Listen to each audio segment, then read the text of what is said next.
ఆశీర్వదించును గాక. ఆమేన్, ఆమేన్. వాక్యంలోకి వెళ్ళడానికి ముందు మరి ధనరాజయ్య గారు ఒక ప్రత్యేకమైన పాట పాడి దేవుని నామాన్ని ఘనపరుస్తారు. ఆమేన్, ఆమేన్. దేవునికి స్తోత్రము, మహిమ కలుగును గాక. రండి, ఒక పాట పాడుకొని దేవుని మేము పంచుకుంటాము. ఏ పాటి దాననయా నన్నింతగా హెచ్చించుటకు, నేనెంతటి వాడనయా నాపై కృప చూపుటకు. ఏ పాటి వాడనయా నన్నింతగా హెచ్చించుటకు, నేనెంతటి వాడనయా నాపై కృప చూపుటకు.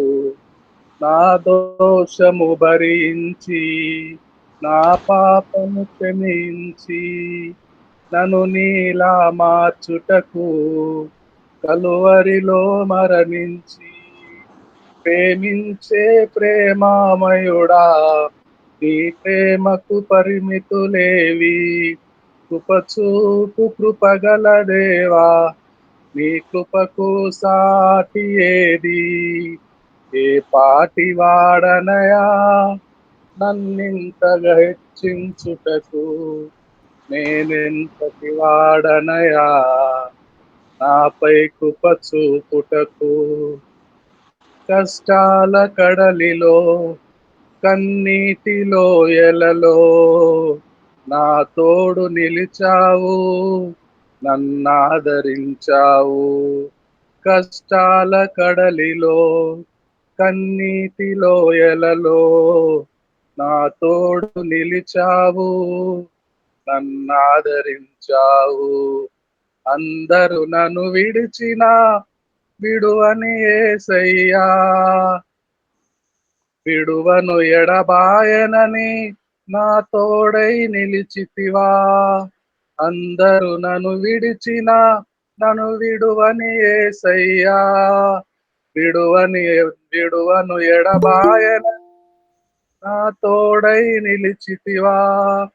ప్రేమించే ప్రేమామయుడా, నీ ప్రేమకు పరిమితులేవి. కృపచూపు కృపగల దేవా, నీ కృపకు సాటేది. ఏ పాటి వాడనయా నన్నింతగా హెచ్చించుటకు, నేనెంతటి దాననయా నాపై కృప చూపుటకు. ఏ పాటి వాడనయా. దేవునికి స్తోత్రం కలుగును గాక. హల్లెలూయా, హల్లెలూయా. హల్లెలూయా. దేవునికి మహిమ కలుగును గాక. చక్కని పాట ద్వారా దేవుని నామాన్ని ఘనపరిచిన ధనరాజయ్య గారికి వందనాలు.